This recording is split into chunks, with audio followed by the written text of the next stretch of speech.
wo wo banuma sonuma keiwate o sonuma keiwate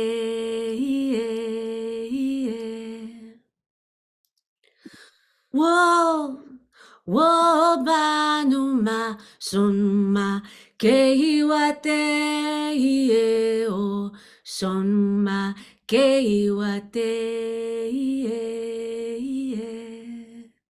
kanake kana o kana sa de la macolato kanake kana o kana sa de la macolato o gato sa kana leia o gato sa kana leia o gato sa kana leia o gato sa kana leia wo wo banuma sonuma keiwate o sonuma keiwate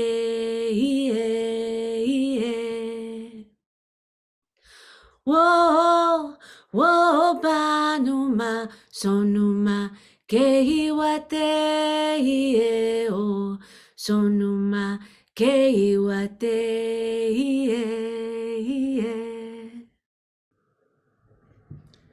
Okay, thank you. Thank you all for slowing down with us this evening. And here's to a calming and connected vigil. It is my pleasure now to introduce the guests that are going to be really at the center of this conversation and hold this space for us. Haleh, Liza, Gafori, I want to introduce you first.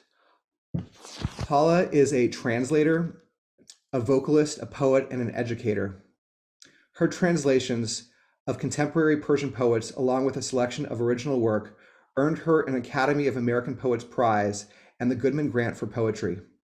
Her new book, Gold, is a translation of poems by Rumi, who we at Reimagine and so many people across the world love to cite, the 13th century sage and mystic.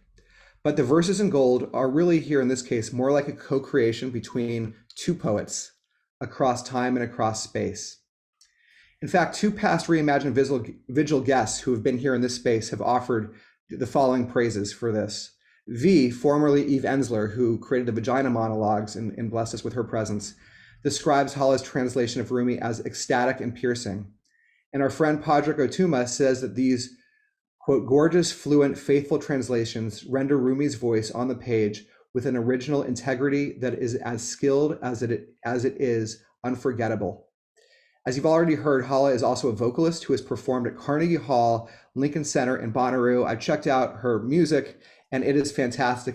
She's been in multiple projects, musical projects, and just has such a beautiful heart. And we'll hear more about that, I hope, as this conversation progresses. And then I want to now introduce also Danusha Lamaris. Have I got that right, Danusha? Fabulous. Danusha is a poet and an essayist. Her first book, The Moons of August, won the Autumn House Press Poetry Prize and was a finalist for the Milt Kessler Book Award.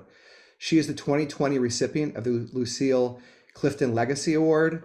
Her second book, Bonfire Opera, was the winner of the 2021 Northern California Book Award in Poetry. And she's, as the 2018 and 2020 Poet Laureate of a neighboring community from me, the Santa Cruz County community in California. She's now the Poet Emeritus. And so Danusha also co-founded the Hive Poetry Collective, which is a radio show, podcast, and event hub, and she is a teacher at Pacific University's low residency MFA program. Needless to say, we have two incredible poets in our midst, creators who have thought very deeply about loss and about love and about connection and about humanity in their work. And not only are they separate in life, but they are also friends. And as such, we thought it would be very special just to let the two of them engage in dialogue together. I may pop back in at the end, but really thought it would be so wonderful to see what it's like when two friends are connected here in this vigil, leading us in a sacred conversation. So the floor is yours. Thank you so much for being with us. Thank you so much, Brad, for welcoming us all here into this room. And I'm so grateful. I just think that there's so many opportunities to get to be in community in this new way, and even to drop into remembering those who are not here with us. And I just thank all of you for taking this time outside of your day and in between rushing to make dinner and whatever it was you would otherwise be doing, to allow yourself this space. My heart already has been fed by just the beauty of the intention and by Haleh's singing, just heart medicine. So I want to honor that. And you'd asked us to say a few things about who we're honoring. I'll say a few words and then pass this to Haleh. Tonight, I am sitting with the memory of my beautiful boy, my son. I have a picture of him that I want to share, so I'm going to put it up to the camera. I don't know how much you'll see it, but this is him being his best baby self and dressed as Saint Francis of Assisi for Halloween. I really just wrapped my coat around him and put a rope and some vines, sewed a bird, and voila. So this photo is very precious to me. I don't think I really share this when I'm reading, but in this space, it felt right to do that. And I'm just sitting with his beauty and his memory tonight and dedicating what I read and share to him. He lived 9 years. He had a chromosomal thing. So to answer those questions, and is part of my heart. So thank you. Thank you, Danusha. Do you want to read Ashes before just because we spoke of your son, do you feel to read that? I am here to take requests, especially yours. So I will do that. I hope I can find it easily. I think, oh, I opened to it. Whoa. This is what happens. Yes, this is what happens when we're in the right place at the right time with the right people. Little poem I wrote when I went to pick up his ashes. I think that's all I have to say. And then went walking through town with them. Ashes for my son. What his body was becoming across town while I washed dishes, slept, brought in the mail. I even ate ice cream, holding the cold to my lips, trying not to picture it. The way the body rises, alarmed at the first rush of heat. What I carried later in a blue lacquer box, a butterfly on the lid, slipped into my purse, reached down and held.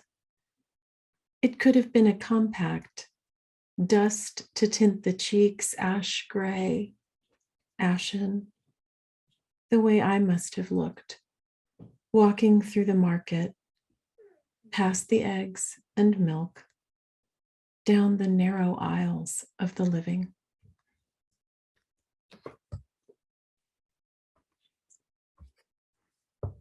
I'm sure many of us have made that journey with the ashes of someone we love.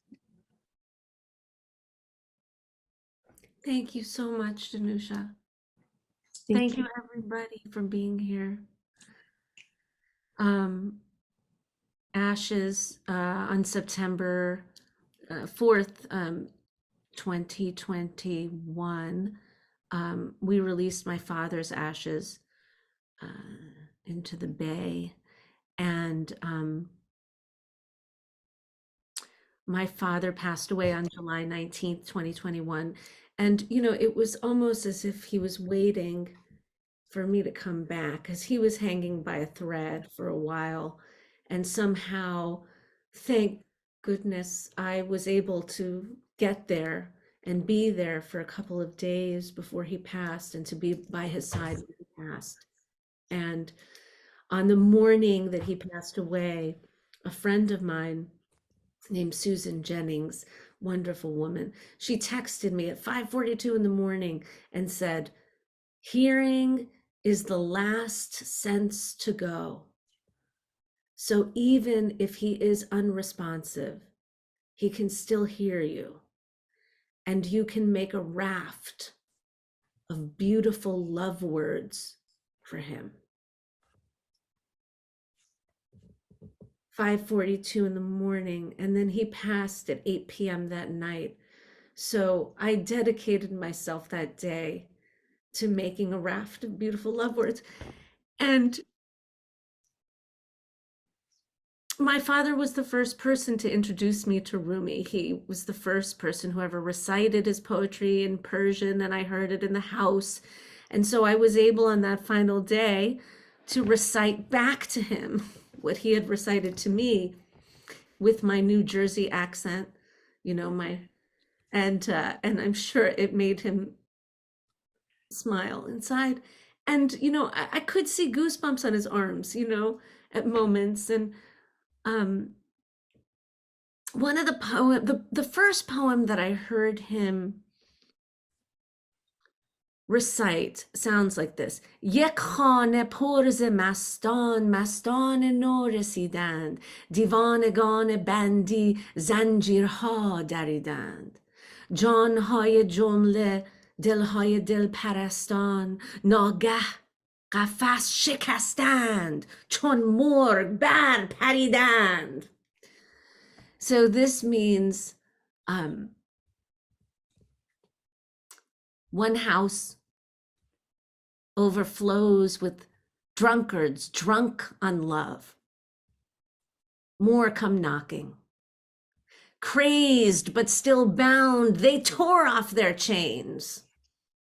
Ecstatic souls, hearts that serve the heart, they launched free from their prisons.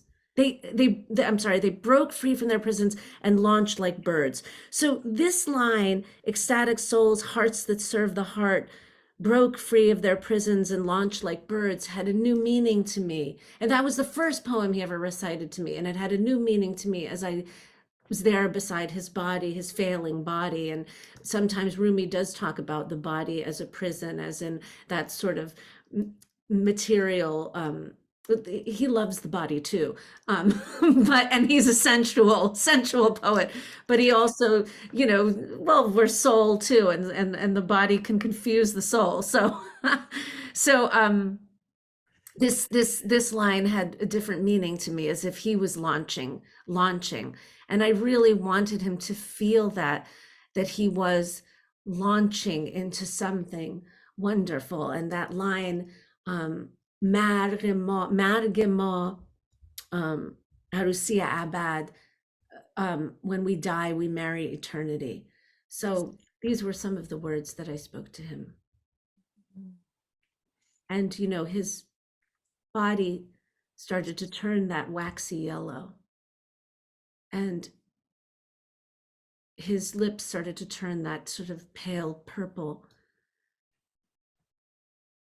And it was like he was smaller. It did feel like something had departed, in that last breath of like, and no breath, and no breath, and then no breath.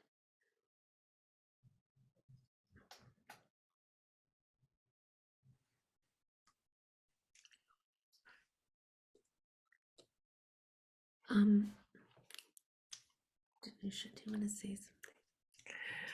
Oh, I thought we were going to hear you even more. Just listening to you, I fall into the spell of the sacredness of your sharing. It's so intimate to be with the body of the person we loved. It's so intimate to share those last words, knowing that somehow they're filtering through there. I'm just so touched by what you shared and the raucous beauty of that recitation. It wasn't a quiet poem you recited, it was this raucous breaking out poem. It And is. I'm moved by that. Yeah, it's interesting, that that word, the maston, mast means, intoxicated with existence and the mysteries of non-existence, intoxicated with God, intoxicated on divine love. That word is very central to that poem. We might say the drunk on love, and it recurs, and so much I think of that masti comes through uh, an acceptance and recognition of mortality, that it opens us up to the possibility of saying, God, I'm not here forever. This is so temporary. This is so temporary. Yeah. And culturally here, we don't do a whole lot of that. We're doing that here in this space. But I've been kind of, you carry certain words like a mala bead sometimes. And for me, it's something that the poet Nikita Gill's grandmother said to her. It's a poet in the UK, a young woman from Pakistan. And her grandmother said to her, "The God you are seeking is always in the letting go. The God you are seeking, not the good, but the God, is always in the letting go." And that reminds me of your poem, Danusha, Edible, Oh, from okay. Bonfire Opera. Why don't you read Edible? I'll do that. This is a poem I wrote after the privilege of being with my friend Chris, who was dying in his 60s, just quite suddenly. And we sat with him, and it was just, one of the best half hours of my life because of how he was in that moment, because of what he showed me was possible, of how to be in that moment. But this poem just starts by being about food somehow. And then it ends up with my friend Christopher. Edible. We want it all. Potatoes pulled up from under their poison foliage. The artichoke's heart scraped clean. The tender bodies of crustaceans broken from their calcified shells, saffron stamens plucked from the crocus's center, bark of cinnamon trees, slow sugar tapped from the maple, the golden vomit of bees pried from their waxen vaults. Even for some, the delicate crunch of crickets or hind legs of lamb still tinged with blood. The world is such an unexpected feast. I think of my friend Christopher, who, when he found himself dying early one spring, kept telling us how this was the best part, the letting go. As if in his hunger, he'd somehow broken into death's core, torn off the husk, the brittle shell, found inside the succulent heart, and savored it.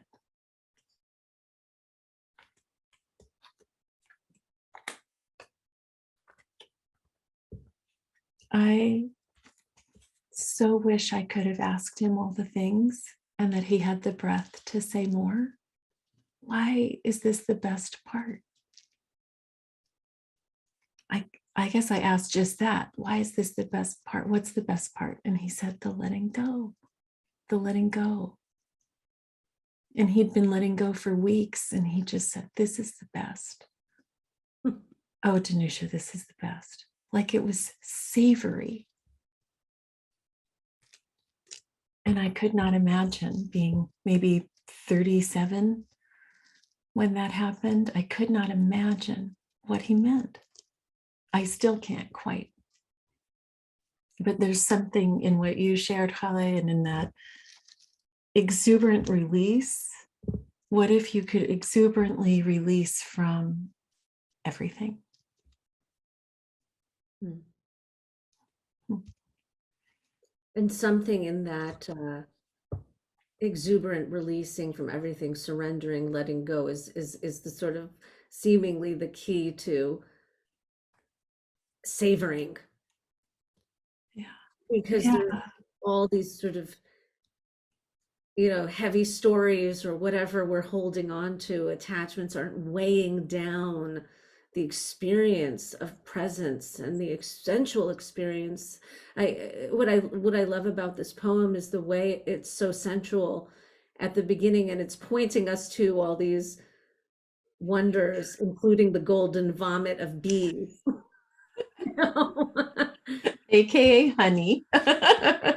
And this like simultaneous, awareness of the wonders of this existence and mortality, the impermanence of it, the wonder and the impermanence. The wonder and impermanence is almost like the bowing of, in prayer, to bow to that, reality somehow enriches life. I think of this Rumi poem. This is actually the last one in this book in gold. He says,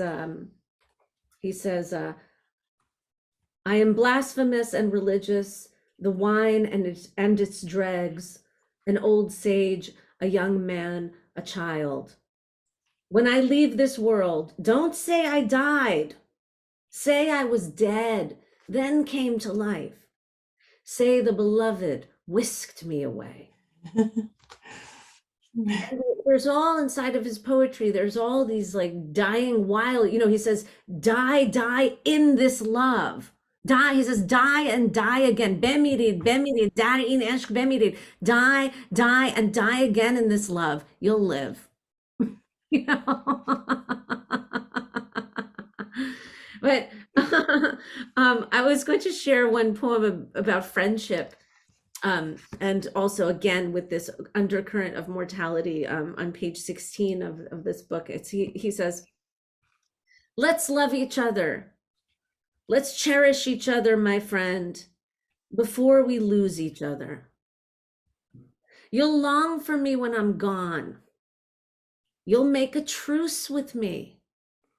So why put me on trial while I'm alive? Why adore the dead, but battle the living? You'll kiss the headstone of my grave.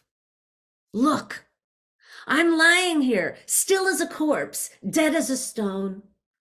Kiss my face instead. Let's love each other. I just adore this. I remember my mom said something to her sisters that just made me think of this. In her last years, she said, don't celebrate me when I'm dead. Celebrate me now and come visit. Yes. Don't come to my funeral. Come now and celebrate me now. Yes. And this really has that spirit. In all my complexity, with all my imperfection, because when I'm dead, you won't remember that. You'll talk about, what I mean? You'll long for me. Truce with me. Make it now. I love that urgency of that. A couple people have told me that they sent this to family relatives that where there was a contention, and it opened up the conversation. Didn't solve it, but it opened up the conversation or the possibility of truce in the now. So that reminder of mortality is so valuable again. Well, what a gift too, to share a poem that can do a little job like that in the world. Just hold open a doorway. Like, oh, you might want to go through this doorway. Well, here it is. here it is. Yeah. I love that. No, and I want to say to the people who are here, Danusha is someone who has experienced, we know already, we saw the picture of her beautiful son, and also lost her brother by suicide. So this exuberant woman has endured incredible loss, and I'm amazed by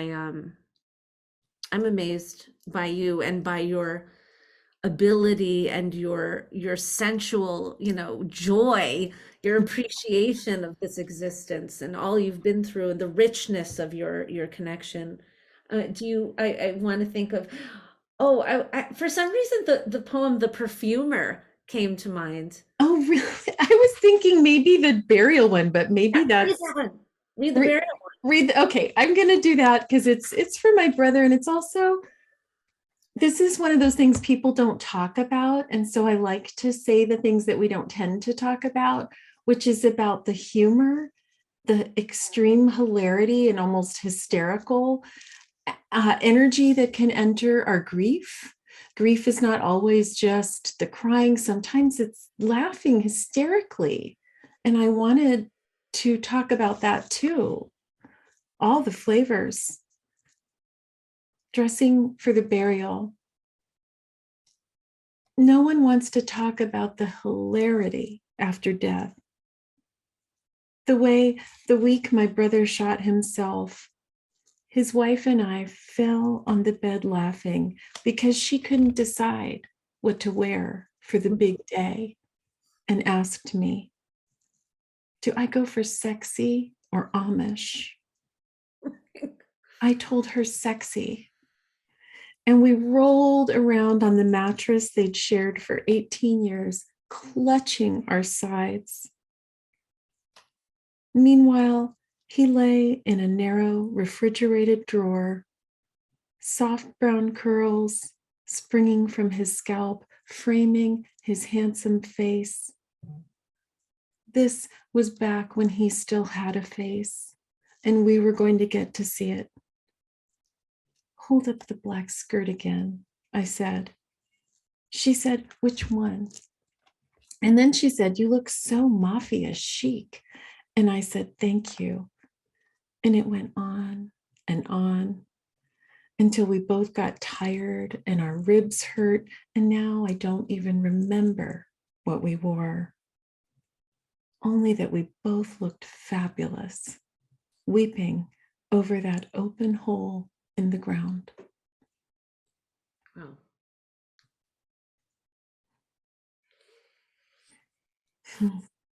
I think it takes a lot of courage to write that poem because you're not supposed to laugh.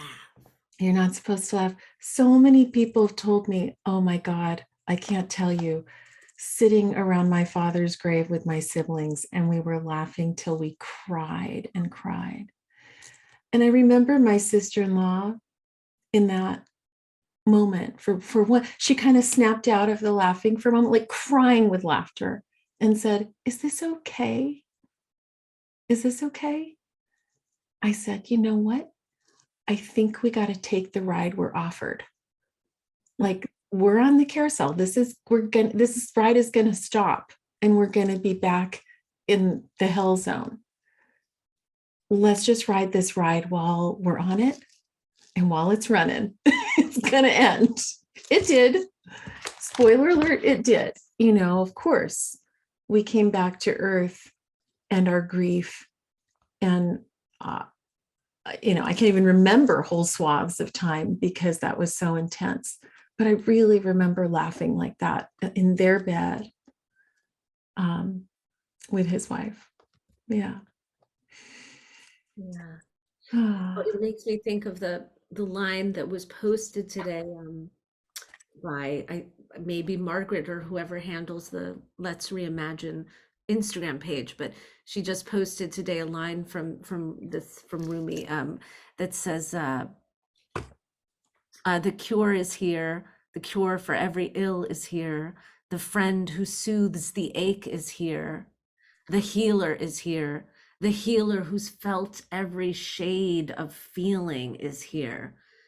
And that the healer who's felt every shade of feeling, that allowance of the simultaneity of different feelings and the movement between feelings, from the laughter to the absolute, weeping, and All of the devastation, to the lightness, and even sometimes a sense of relief when someone has been terminally ill and they pass, and to feel not guilty for a little bit of relief, perhaps. All these feelings, the validity of them, and the ride that we're on. There's a poem by Rumi about laughter. I don't know if I should read the one about tears, or maybe I'll read the laughter one, and I'll read the tears one at some yes. point. The new one, actually. But this one, this is a ghazal. So each stanza is sort of, it stands on its own, is kind of independent, and there's a refrain running through. And in Persian, the refrain is always at the end of the stanza or couplet. But in this one, in the translation, sometimes you don't keep it there. So this one, my point in saying that is that it's going to leap. The stanzas leap, and they don't seem, it's not a narrative. They're not related. They're all related to laughter, though. That's the refrain. Laughing, laughter. So he says, your laughter turns the world to paradise. It tears through me like fire. It teaches me. Reborn in emptiness, I emerge laughing, here to learn from love new depths of laughter. I've been short on courage, but I have a heart of sunlight straight from the king's hand. I stir up laughter even in those who fear joy. Crack open my shell, steal the pearl, I'll still be laughing. It's the rookies who laugh only when they win. Last night, the spirit of dawn came to my room and gave me a lesson in laughter. Our blazing roars lit the morning sky. When I brood like a rain cloud, laughter flashes through me. It's the habit of lightning to laugh through a storm. Look at the furnace, look at the stones. See the glowing red veins? Gold, laughing in fire, daring you. Prove you're no fake. Laugh even when you lose. We're fodder for death. So learn to laugh from the angel of death. He laughs at the jeweled belts and crowns of kings. All that splendor is just on loan. Treetop blossoms erupt in laughter, petals rain down. Laugh like the bud of a flower hugging the ground. Its hidden smile opens to a laugh that lasts a lifetime. Wow. Oh my gosh. We're fodder for death, so learn to laugh from the angel of death. I mean, this stuff keeps being true. I was thinking, hearing you say the words of what it must be like to be this intimate with these poems, with Rumi in this way, and to walk around with that all in your body. What is that like? Is that answerable? It's really incredible, and it's medicine. Yeah. And he says, eat my poems like Egyptian bread. And, it's like translation, I think, is the most intimate way to engage with a poem, because you have to eat it. You better eat it. And it better flow through your bloodstream, before the sort of translation comes out your mouth. I mean, I feel like I have, like I'm having an affair with Rumi. Yeah. We're in bed. I was thinking it's like a really good friend, but I like that you took it out of the friend zone. really good. No, I mean, he's a kind, he's a very kind and caring elder, and he has, and also he's struggled and suffered. And, I think there was a question about, what did Rumi, one poem, I'm working on the second volume now, and he says, this is a surprising side of Rumi, but he says, for instance, in this poem, this will be in the second volume, so it's not in this one. It says, he says, world of water and mud. Ever since I've known you, I've known tragedy, trial, and torment. You are you are a pasture for grazing donkeys, not the abode of Jesus. Why should I be so intimate with a pasture for grazing donkeys? Why am I here? Mm. So, we don't see, but sometimes Rumi had bad days, and he says, in another poem, and the poem goes on from there, and he ends with this see things, the things of this world, right? The world of water and mud. See things through nothing's eyes. And that idea of merging with the void and merging with the emptiness, which they speak of in Taoism, they speak of in many Eastern traditions, but somehow going into that space of silence and emptiness, and then seeing this world seeing the things of this world through nothing's eyes, somehow is a refreshing way to just appreciate, recognizing, again, we're not here forever. And even with its hardship, what does it look like through nothing's eyes? Yeah, that's the work of our life. I'd like to chime in for a second, if I might, only because, well, maybe it's not only because, there's a couple of reasons. One, we're coming to the conclusion of our time for this section of the Vigil, but the question, Danusha, that you just asked Haleh about what it's like to kind of have Rumi in your body, and at Reimagine, one of our ethoses, Hi. uh, is around the concept that these emotions of grief, of remembrance, of pain and suffering, are in general, our emotional states can be channeled, or they can either sit within our bodies or they can be moved somewhere, but there's an energy around them. And it's just so interesting when you think about what you've done with Rumi, insofar as he's not alive, and yet here's somebody who's not here with us, and you are in essence channeling some energy that's not present in this physical world, but through you. And I just wonder, as we think more broadly about creativity as a modality and as a way to, in whatever definition we mean around creativity, but to channel some of our experiences somewhere else, in your own lives and in your own careers and passions, how have you both, what advice can you share to us about channeling our experiences, and how have you, see yourselves doing that? I'll jump in maybe, and then Haleh will hand it over. Please. Please do.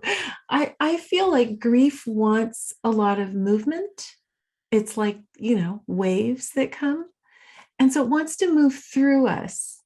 And so maybe it's writing. For me, writing is such a big way of letting it move creatively, but also maybe cooking a dish by someone I loved, something they taught me to make. And then in that act of cooking, I'm channeling that energy of that person. I'm creating the same fragrance in the air that they once created, the same taste on the tongue. And so it's that quality of just embodying. Maybe it's dance, maybe it's walking in the woods. Oh, the woods, I have to say, saved me. When my brother died, it was going to the forest and touching all the trees. I don't know why, but that just took off the top layer that was anxiety. There was anxiety, and underneath it was so much sadness. And somehow walking in the woods took the anxiety away and I could just cry. So I don't know how that answers that quite, except that I think creativity is movement, letting things move. Yes. You know, it's funny. I was listening to movement, just on the topic of movement. I was listening to Tim Ferriss's podcast with John, if I'm pronouncing his name right, with John Vervaeke. I'm not sure if I'm pronouncing Vervaeke's name correctly. And he's into Taoism. He does a lot of Tai Chi. And Tim asked him about how does he get into flow state? And he said, well, Tai Chi is about flow. And in this practice of motor that requires focus, mental focus, motor coordination, there's this, what he said was the cortical and cerebellum and cortex loop. I remember it, cerebral cortex and cerebellum loop. And this sort of this kind of communication between the two of them, then transfers to other tasks. So the fact that he's practicing Tai Chi and he's in this kind of practice that requires motor coordination is keeping him in movement, as you were talking about, Danusha, in this movement, that transfers to his other tasks. And it made me think about Rumi's whirling in a whole new way, because Rumi didn't really start writing poetry until he met Shams at around the age of 38. And there's many reasons that Shams, I think, triggered that poetry. But one of the things he showed him was the practice of whirling, and he became an avid whirler. And he was often, and think about the motor coordination that requires, the concentration and focus. I mean, you are gone. Like when Jane Hirschfield talks of the vanishing, she says, sometimes when I'm writing, I vanish. And I think that in order to actually whirl and not fall over and throw up, you have to vanish because it makes you dizzy. But if you are it doesn't make the people who know how to whirl dizzy. But if you are, if you are in that state of focus where there's no room for stories, and there's an open channel then, and something can move. And again, I think, anatomically, what Vervaeke was talking about is in reference to Tai Chi is probably true for whirling. And then eventually he was spontaneously composing poetry while whirling to the beat of a drum, and his disciples would write it down. So in terms of creative flow, I think, moving, finding what kind of movement moves us, and then that'll transfer to other aspects of our life. I think so. Amazing. Thank you so much to both of you for such an exquisite conversation. What you're describing right now and what you've been describing is really at the heart of what we want this space to be for and about. And the way you're talking right now, I mean, even last month we hosted, yes, this is about loss, but we hosted a full series on food as medicine. And our vision for what we're doing as an organization, in fact, is to have people be able to bring their whatever loss that they're experiencing, whether it's a loss of a loved one or a loss of a job or some kind of trauma you've experienced, and then find avenues for to explore and express. So it might be through food, it might be through nature, it might be through poetry, it might be through acts of service, it might be through stillness and meditation, it might be through spirituality, but like all of these can be gateways to there's a whole world of opportunity to take these emotions and metabolize them for ourselves and for each other in ways that hopefully are, as I mentioned at the top, both healthy and expansive. And I feel that both of your works and your writing and your expression does that so beautifully. And so we are just so humbled and grateful for you to share this space and with us, and to really have led this conversation. And so thank you again. And if you may, in the chat, if anyone wants to share any gratitude at this point, we're not going to say goodbye to Haleh and Danusha. In fact, they're going to be part of the ceremony we're about to have right now. But just want to say thank you right now for that conversation.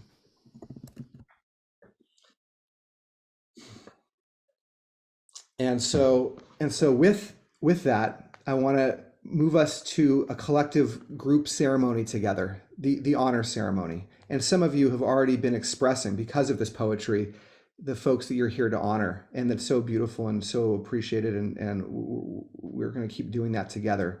And to lead us in that, Sasha Soref, a choreographer, a facilitator in empathy and movement, a certified transformational coach, and a cancer journeyer.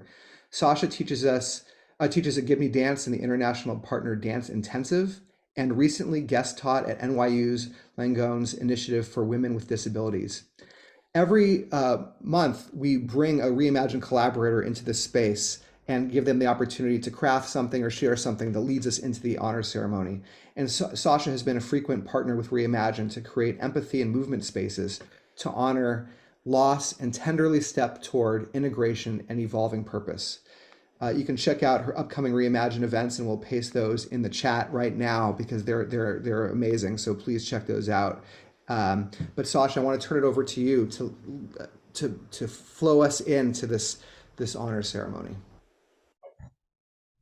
Thank you so much, Brad. And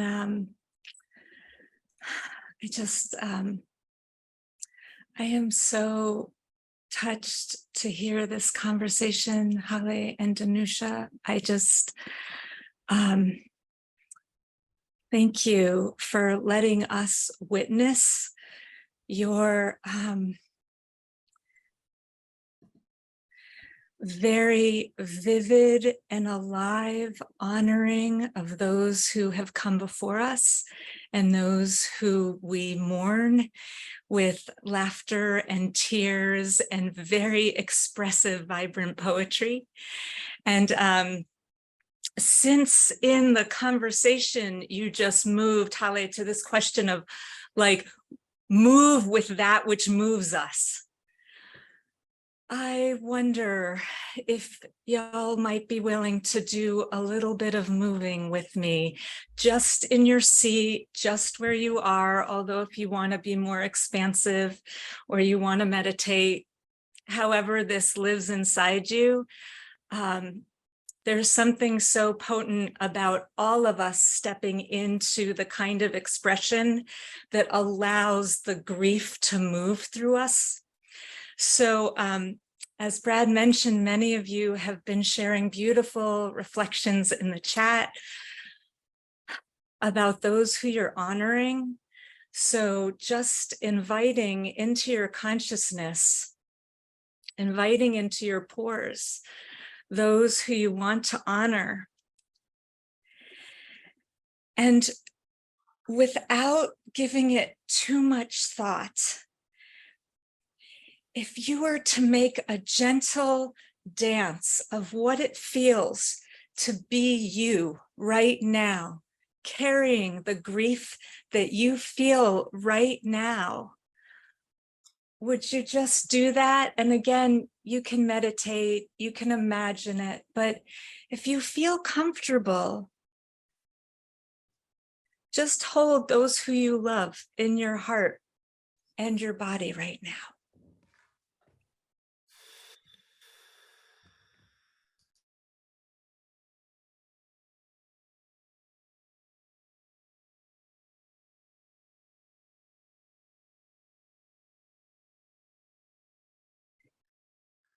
If you could make a movement that conveyed something of what they mean to you, what would that movement be?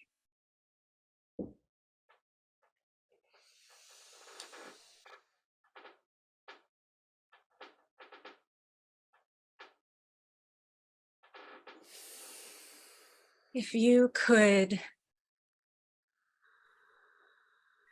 let the love you have for them, the care you have for them, and even the complicatedness you have for them move through your being right now, how would your being then move?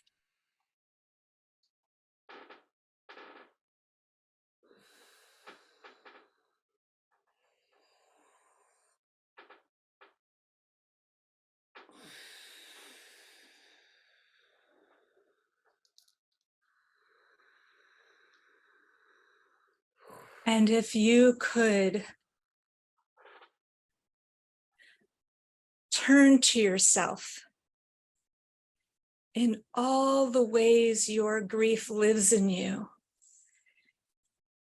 And maybe put a hand on your own shoulder or hands on your heart and say, I see you in your grief.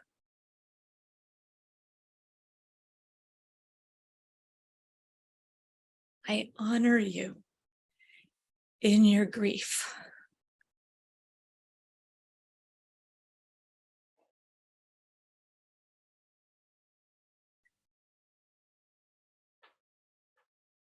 Thank you for letting that depth of love and loss be known.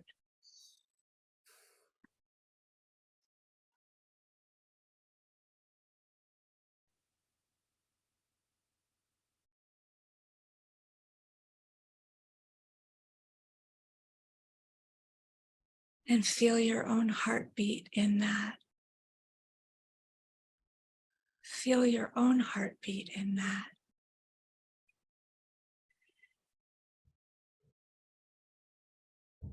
If you haven't shared those you're honoring tonight in the chat and you're willing and able to do so, that is most welcome.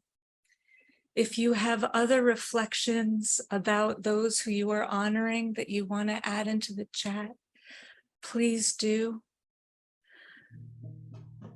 I am adding tonight, and I feel my heart beating for my friend, Renee Coley Clyde, Coley Lally,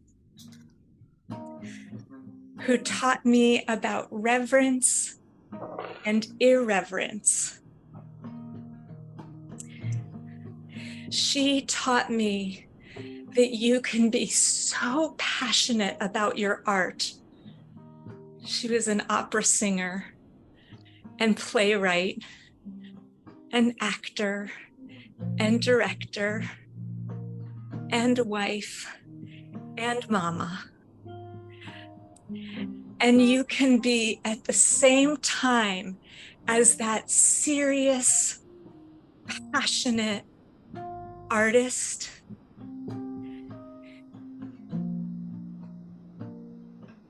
You can laugh giddily riding on a tray from the cafeteria of North Carolina School of the Arts on a rare snow day in North Carolina.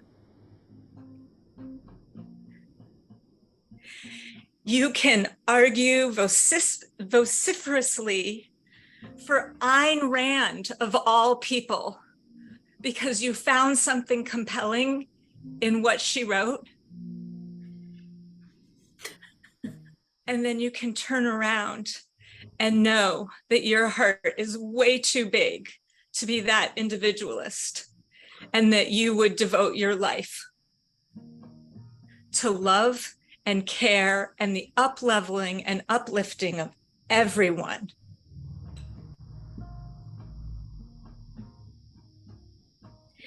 You taught me to find rainbows when my attention was pulled by the cigarette smoke.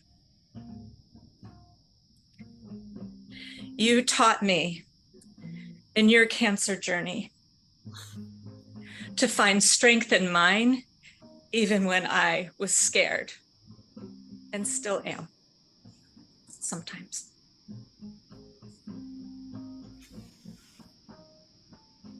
You taught me that reverence and irreverence both hold love. And that is what I return to you right now. Zichronah livracha. May Coley's memory always be for a blessing, and Haleh's father's memory always be for a blessing, and Danusha's son's memory always be for a blessing, and Danusha's brother's memory always be for a blessing. And may this be so for everyone named in the chat and named in your heart tonight. Thank you.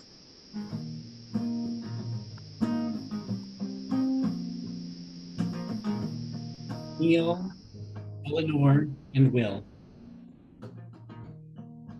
Trevor, Sheila's father. Priscilla, James, Kaz, and Haleh. Marshall, Marion,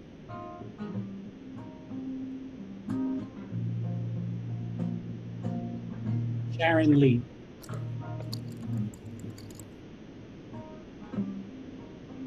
Trevor, Haleh's dad,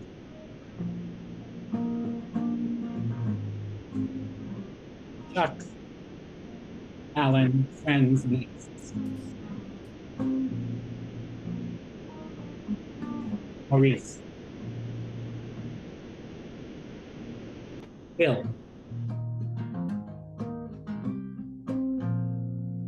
Dan, Rod Donovan,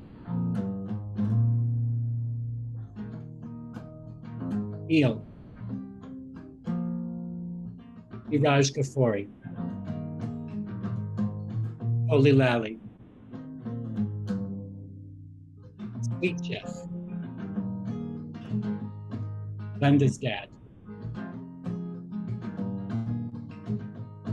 Michaela,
Thank you, everybody. Let's just take a deep breath together for that sacred time that we just shared, and the names and Sasha, your words that held us through this space and guided us into this, and then just these moments. 3 deep breaths. Sasha, will you lead us in 3 deep breaths together? I feel like you could do that with us.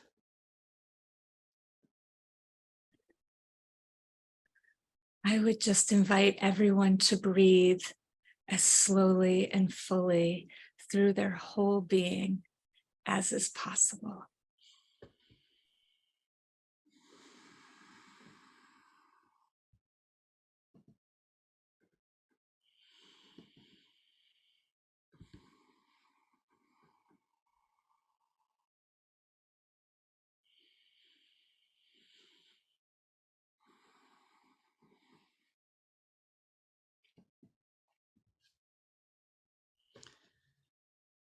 And now I want to bring back 3 of you, Sasha, Danusha, and Haleh, to lead us in the candle extinguishing blessing. If you don't have a candle, at the end of this, we're gonna read this 3 times together, and then at the end, we're gonna simultaneously extinguish our candles, and I'll on the count of 3 at the end of this blessing. And if you don't have a candle, or you want to keep your candle lit, because there's no requirement here, this is your space, you can feel free to leave it lit. Or if you don't have a candle, you can use your breath potentially to release air with us. But with that in mind, before we get to that part, I want to invite all of you to read along with Sasha, Danusha, and Haleh.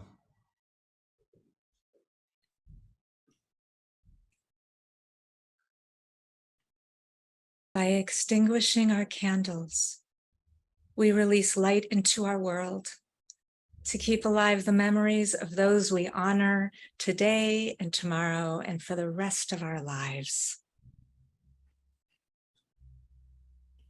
By extinguishing our candles, we release light into our world to keep alive the memories of those we honor today and tomorrow and for the rest of our lives.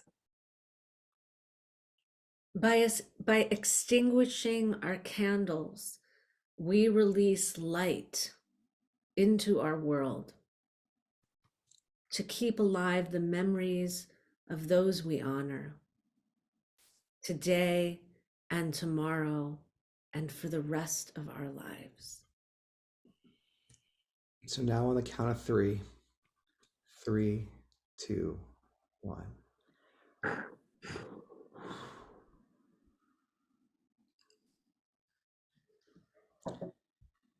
I thought at this juncture, we have an intimate gathering this evening. So everyone who's supposed to be here is here, and we're so appreciative again. This could be an opportunity.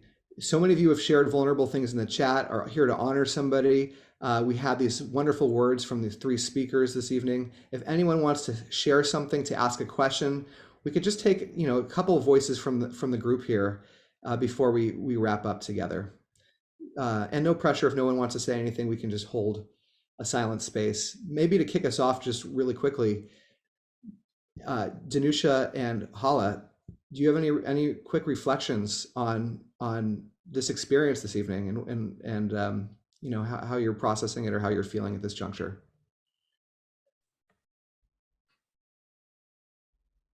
I'll turn to Danusha first. Okay. I think the reflection that just comes first to my mind is how simple the ingredients are for the sacred. We don't need much to be able to open into this kind of space. It's like needing hot water and some mint leaves. And there it is. We're nourished. And I'm really feeling it. I feel the healing of being held in this space. I just want to thank everybody who's making this circle. And I'm reminded of how simple the ingredients are. Other humans, words, music. Thank you. What a reflection. Thank you so much. That is really powerful. How simple it is for us to, even in our own lives, to create the conditions through which we might take some moments and connect in a deeper way with each other. And so thank you for what you've contributed to this space, you and everybody. I agree. Here. Haleh. Yeah, ditto, here on all of that. And, the word that comes to mind is tenderness. I feel a lot of tenderness here. And that is such a good thing because it's easy to put up walls and armor and defenses, and it's harder to allow for this opening.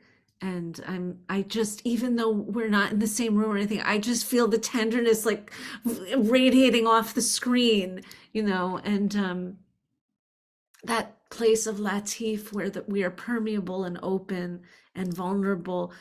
I'll say one little couplet and then I'll stop. He says, they say there's a door between one heart and another.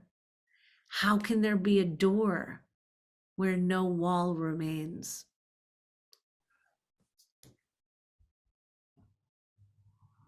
That's amazing. That is some exquisite. Thank you for channeling that for us as if it were literally coming right through you, but it's just so powerful and so deep and so true. So true. So yeah, Christine, I think hit the right word. Profound. is just so profound. Anyone out there want to share anything or ask any questions while we have, 3 or 4 more minutes together? You can raise your hand, or you can just come off mute and go for it.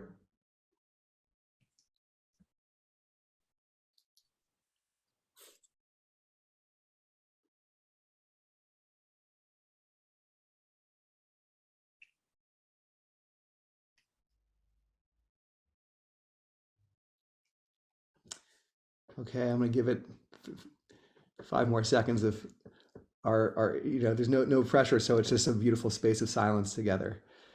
Everything that may have been said may be all that's needed to be said, and I could very much see why that could be the case this evening, although there's always room for one last popper inner. All right, so I think that is it, and I think it just ends with that sentiment, which I think is really the perfect way to close us out this evening. Thank you so much again to all of you for being here with us.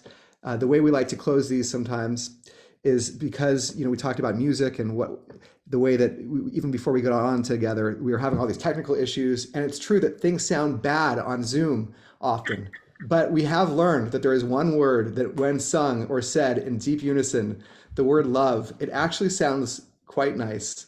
So if we just want to all, on the count of 3, just share the word love out loud to each other as long or short a way as you want. We'll just end with that cacophony of love. So you want to go off the mute for 1 second, everybody, if you take a chance to do that now, and 3, 2, love. Love. Love. Love. Love. All right, thank you, everybody. Thanks so much. We'll see you soon. Be well.